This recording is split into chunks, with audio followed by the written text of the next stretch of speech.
बगहा में 5 चरणों के मतदान के बाद एक बात तो स्पष्ट हो गई है कि मौजूदा प्रधानमंत्री नरेंद्र मोदी 4 जून को परिणाम के बाद तीसरी बार पीएम पद की शपथ लेने जा रहे हैं। प्रधानमंत्री मोदी की लोकप्रियता और उनकी नीतियों के प्रभाव ने देश भर में व्यापक समर्थन हासिल किया है, जिससे उनकी वापसी लगभग निश्चित मानी जा रही है। ये बातें वाल्मीकि नगर संसदीय क्षेत्र में एनडीए प्रत्याशी सुनील कुमार के पक्ष में रामनगर में चुनावी जनसभा संबोधित करने पहुंचे लोजपा रामविलास के राष्ट्रीय अध्यक्ष सह नेता चिराग पासवान ने कही। चिराग पासवान ने एक जनसभा में जनता से अपील की कि वे एनडीए के उम्मीदवार सुनील कुमार को भारी मतों से जीत दिलाएं। उन्होंने कहा, सुनील कुमार से बेहतर कोई और व्यक्ति नहीं हो सकता। उन्होंने पिछले लोकसभा में अपने क्षेत्र के विकास के लिए जो तत्परता और लगन दिखाया है वह सराहनीय है। चिराग पासवान कहते हैं कि पीएम मोदी के नेतृत्व में देश की अर्थव्यवस्था को मजबूती मिली है। पिछले 10 सालों में 25 करोड़ से ज्यादा लोगों को गरीबी रेखा से बाहर निकाला गया। हमारे प्रधानमंत्री का अगला लक्ष्य 2047 तक भारत को विश्व गुरु बनाना है। चरण के मतदान के बाद एक बात तय है, एक बात स्पष्ट है कि हमारे मौजूदा प्रधानमंत्री आदरणीय नरेंद्र मोदी जी 4 जून को परिणामों के बाद तीसरी बार प्रधानमंत्री पद की शपथ लेने जा रहे हैं। इसमें कहीं कोई संदेह नहीं है। प्रधानमंत्री आज जिन्होंने अयोध्या में भव्य राम मंदिर का निर्माण कराकर भगवान श्री राम की प्राण प्रतिष्ठा करवाने का काम, ये तमाम ऐसे विषय जिन्होंने हम लोगों की आस्था को सम्मान दिया, हम लोग के विकास के कार्यों को गति देने का काम किया। आज भी प्रधानमंत्री लक्ष्य के साथ निकले हुए हैं कि कैसे हमारा देश एक विकसित देश बने।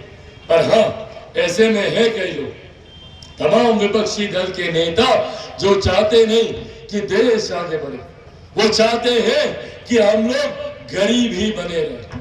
याद कीजिए 90 का वो दौर, और याद कीजिए इन्हीं गठबंधन के नेताओं। कौन है ये लोग भैया?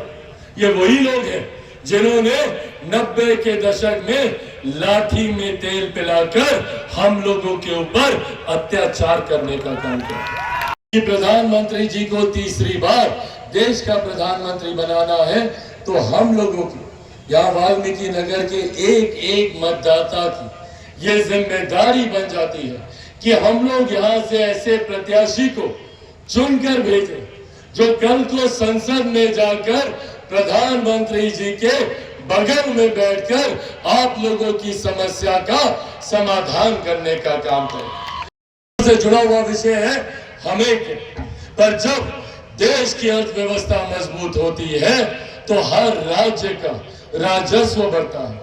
जब राज्य का राजस्व बढ़ता है तो हर क्षेत्र का आर्थिक विकास होता है, और क्षेत्र का आर्थिक विकास होने से हर गरीब व्यक्ति के आय में इजाफा होता है, प्रति व्यक्ति आय बढ़ती है।